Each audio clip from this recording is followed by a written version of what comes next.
Shavua Daf Kaf Aleph, premier sujet du Daf. La Gemara ramène une marloquette entre Rav Dimi et Ravin, à savoir quelle est la différence entre Shavua Shav et Shavua Sheker.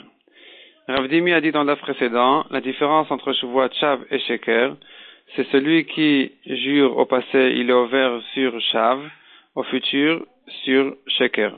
D'après Ravin, au passé sur Sheker, au futur il est ouvert sur le Yachel. Et qu'est-ce que Shavua Shav?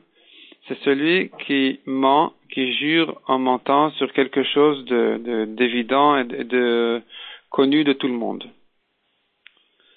Vient Rabbi Yehuda dit au nom de Rabbi Yossi Aglili. Celui qui transgresse un lave sans faire de maaseh, il n'est pas loqué, sauf dans 3 cas, 3 vérotes, dont celui qui fait une shavua. Celui qui jure la sheker, même s'il n'a pas fait de maaseh, il est chayav malkout.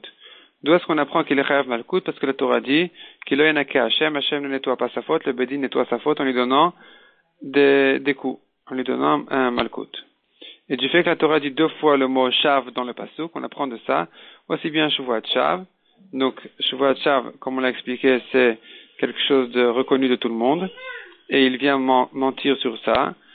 Mais même une deuxième fois le mot Shav vient dire même Shavua Sheker, donc c'est celui d'après Rabbi Yochanan, d'après le deuxième avis qu'on a vu maintenant. Shavua Sheker, c'est donc celui qui ment, qui jure les Shav au passé, les Shavar.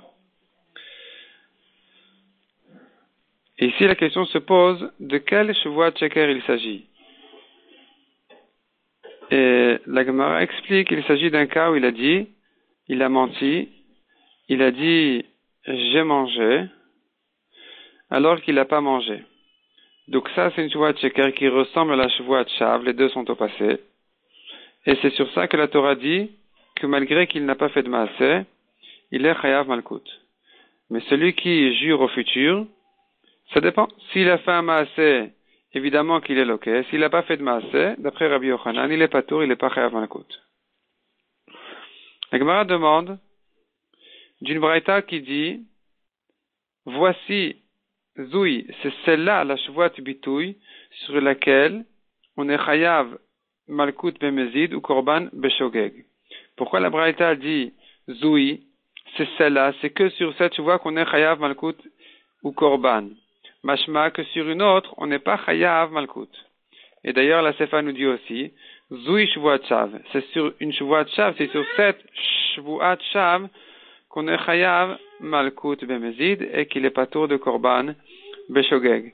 Quand la braïta dit Zoui, c'est celle-là et pas une autre, mashma que il y en a une autre qu'on n'est pas chayav sur elle, malkout bemezid. Et c'est une question sur celui qui pense que celui qui jure au passé, il est chayav malkout.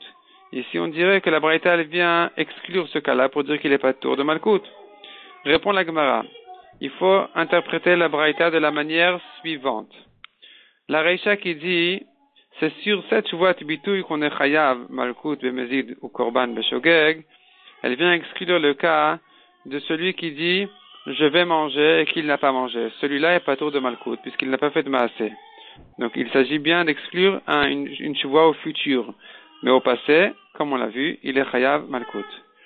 Et la Sefa qui dit, c'est sur celle-là, c'est sur cette Shavua Shav qu'on est chayav malkout bemezid et pas tour de korban beshogeg, ça vient exclure celui qui a juré les shavar au passé. C'est une Shavua Bitouy sur laquelle il n'est pas tour de korban d'après Rabbi Akiva. D'après Rabbi Akiva, il est chayav de korban même au passé. Donc c'est ça ce que la braïta vient nous dire dans la Sefa. Elle nous dit sur cette Shavua Bitouy là, et sur la Shavua Shav, on n'est pas tour de korban. Par contre, qu'on prend de là, sur une Shavua Bitouy, donc celui qui jure qu'il va manger, au passé, celui qui jure au passé, il est oui chayav de korban comme Rabbi Akiva. Deuxième sujet du Daf.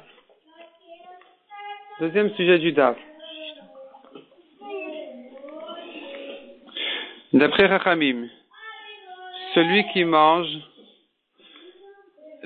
mange quelque chose d'interdit, moins qu'un kazaït, il est patour de Malkout et de Korban. Dans tous les interdits de la Torah, tous les aliments interdits de la Torah, s'il mange moins qu'un kazaït, il est patour. D'après Rabbi Shimon, il est chayav Malkout, mais il est patour de Korban. D'après Rabbi Akiva, en général, il est patour même de Malkout et de Korban. Sauf dans le cas de Shavua, où Rabbi Akiva pense qu'il est chayav, même sur une miette, un petit morceau, il est chayav. Puisque la savara est que puisque s'il avait précisé dans sa Shavua qu'il s'interdit même une miette, il aurait été chayav.